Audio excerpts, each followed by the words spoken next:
You've got questions and we've got answers. Hi, I'm Kevin Eikenberry, answering the questions that new leaders ask us. Actually, it's our goal to help all leaders be more successful, productive, and confident. Today, we're talking about managing your expectations. Are you ready? Let's go. I was recently asked this question. It goes like this: what do people mean when they say to manage our expectations? Well, it's a great question, and I'm not sure that my answer is the same as what most people's would be. Let me tell you what I think most people's answer to that question is. Most people's answer is that managing expectations equals lowering your sights. Yeah, when most people tell you to manage your expectations, they're saying, well, to manage your expectations, don't expect too much from people, because if you expect too much, then you're just setting yourself up to be disappointed. So, just sort of manage your expectations. Don't go all out. Don't overdo it. Just sort of keep it calm, everybody. Well, I disagree.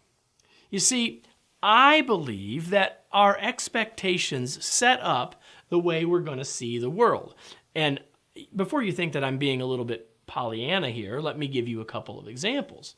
Here's the first example. Think about a toddler learning to walk.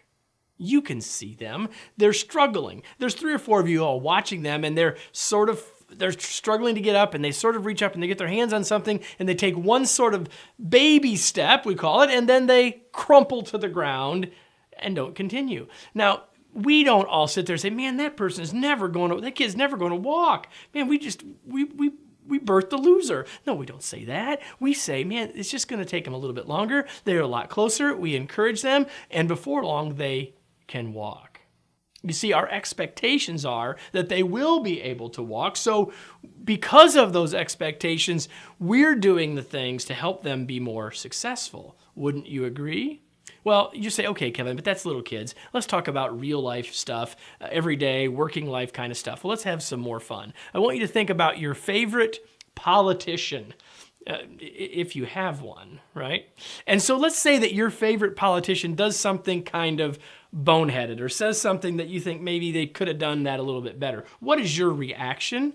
Maybe you're a little disappointed, but aren't you immediately sort of saying, well, I'm sure what they really meant was, or you know what, that's one bobble, everyone can make a mistake, and you begin to, whether in your mind or to your neighbors, begin to explain away or downplay the mistake, don't you?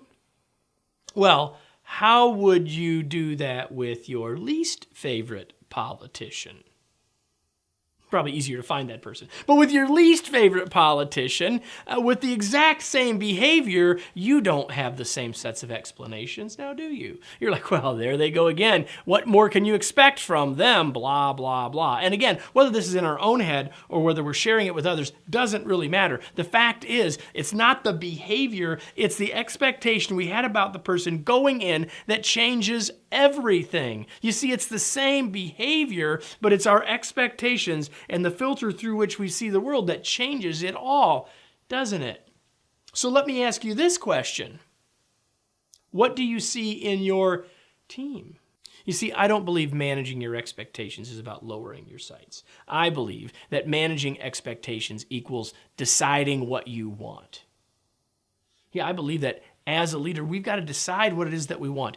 Recognize we're not always going to get that exactly. But if we set our sights to what it is that we want, to what it is that we expect, to what it is that we're looking for, the chances of that happening go way up. Our ability to influence the outcomes of other people is significantly more effective that way than by lowering our sights. You see, managing our expectations is about deciding what you want.